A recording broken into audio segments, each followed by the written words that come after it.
We're not on a very beaten path today. It's a very narrow little path, but there it is, and there's my dog.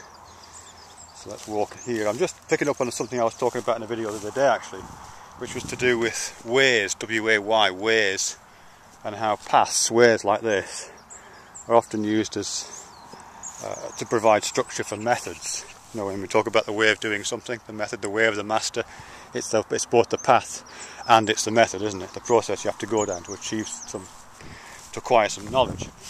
But in that, I don't want to repeat the same bloody video, but in that video I came up with examples of swan ways and whale ways, not railways, whale ways. Saying that I'd heard this on the radio and they came from an epic poem and I couldn't remember the name of it, so I went home and I found out, and it's from Beowulf, which is indeed a famous epic poem. And in that poem these phrases are used to describe the ocean. The ocean is the whale way, the ways that the whales go, and the river is the swan way, which is, you know, fine. But apparently, looking into this particular use of the language, where you describe one thing in terms of another in that particular form, it's got a name. It's called a kenning, K-E-N-N-I-G, which is a word I've never come across before. Kennings, they're called, and they're a feature of epic poetry, epic Norse poetry, a lot of that, but also the Icelandic sagas apparently, which I know nothing about, but I guess I'll try and find out about because it sounds really interesting.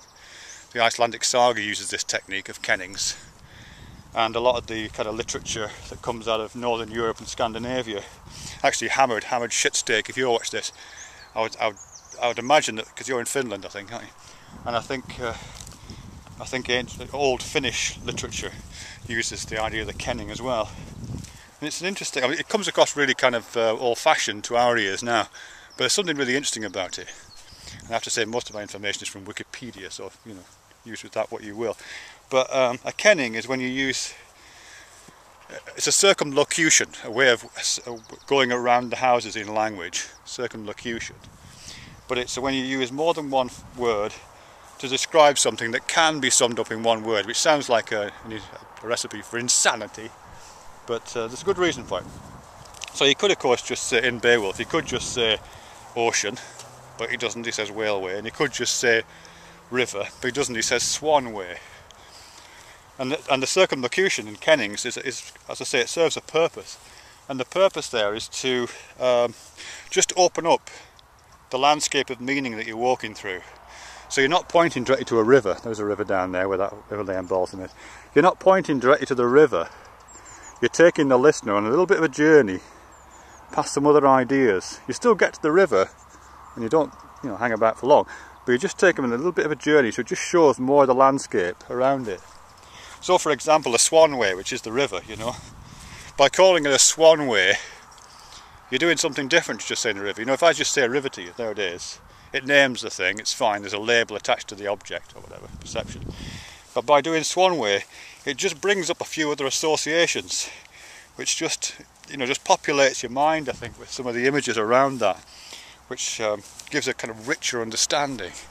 You know, because a swanway, as soon as you put swan in there, you've got something different, haven't you? You know, because swans are very particular. Certainly at the time that Beowulf was written, it's a bit different again, but, you know, but swans have this kind of link to, well, in the UK they have a link to royalty, and through royalty to spirituality and religion, and still swans are a protected species in this country. You're not allowed to kill swans because they belong to the Queen or something. So they have that kind of regal, semi-divine connection in the UK. But they also have a reputation for kind of calm and beauty, of course, and elegance, and a strange kind of femininity. But it's a very strong sense of femininity, isn't it? You know, swans, they're very kind of aggressive but enigmatic at the same time, aren't they? You know, I sometimes pass swans, and when they've got young, you just can't go near them really, because they look so calm and their eyes are so just don't give anything away. And when you go near them, just that little hiss sound. It's a really enigmatic threat that comes out of them. So they have that sense of beauty, but also some kind of hidden danger going on there. and just they look so calm, you know, but there's so much else going on, you know. If you see swans in the Swanway, you don't in this particular bit, but I do in the canal a bit. If you see swans on the river, on the canal, they just seem to have no visible means of propulsion at all, you know, perfectly moving without any effort at all. But you kind of know that the only way they're doing that is because there's all that flipper action going on underneath. You know what I mean? It's just like there's this hidden means of propulsion, and you know it's powerful.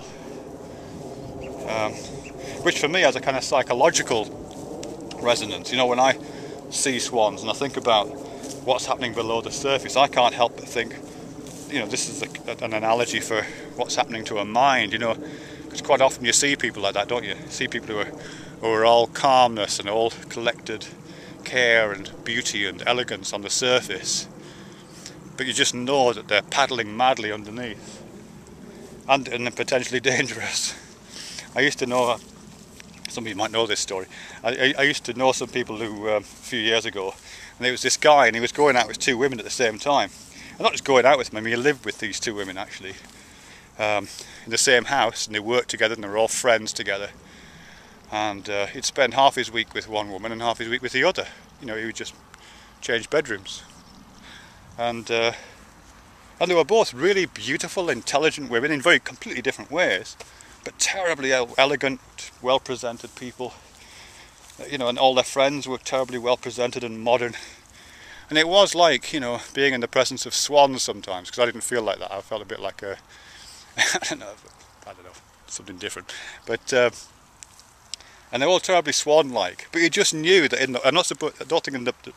don't think the man was like this, but the two women, you just knew that beneath the surface of that serene, calm, you know, gimlet-eyed care, there was just flippers, you know, just flippers churning underneath the surface.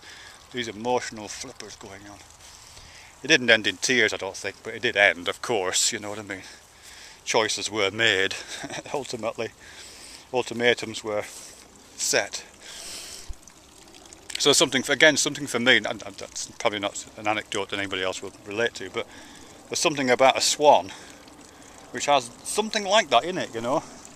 And so redefining a river, even one as tiny as this one, as a swanway, has something of that, you know. It just puts that reminder, it just activates those neuronal assemblies for that set of remembered bits.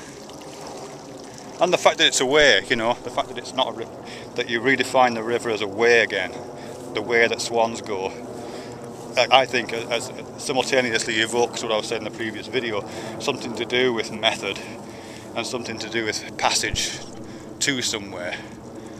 You know what I mean? You're giving the swans a little bit of purpose by saying that it's a way that they're on, and calling the river the way that swans go. Just colours it and accents it with these other things around the sides, doesn't it? Just adds a bit of a corona around the side of the thing you're talking about, which gives it that poetic richness, I think. Kennings.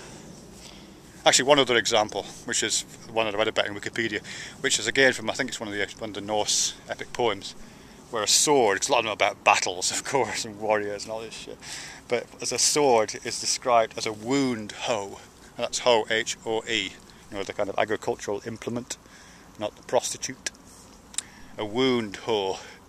So when you're using your sword, it's almost like you're tilling the ground of someone's face or tilling the ground of someone's body, causing great gashes in it, almost as if you're, you know, raking you're raking their flesh, which is really great, I thought. It's not very euphonic in English, wound hoe. I think it probably is in Icelandic or in Old Norse. Kenning. Anyway, just the last thing on that, the reason why it's called kenning, it comes from I think it's from an Old Norse word actually, I can't remember the origins now, but the origins of the word kenning lie in ken, they're the same ones for ken that we have now, which means to know or to perceive or to feel. It's a much more broad understanding of knowing than we have currently.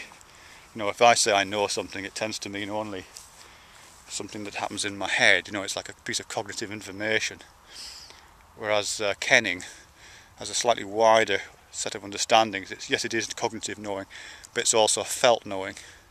A bit more like carnal knowledge, that kind of thing, you know. So it's kenning in that way. And the idea being that if you take some of these little circuitous paths, a circumlocution around, you know, just to take the long way around to get to where you want to go. So instead of going by the river, you go to the Swan Way. Instead of doing that, you gain more knowledge.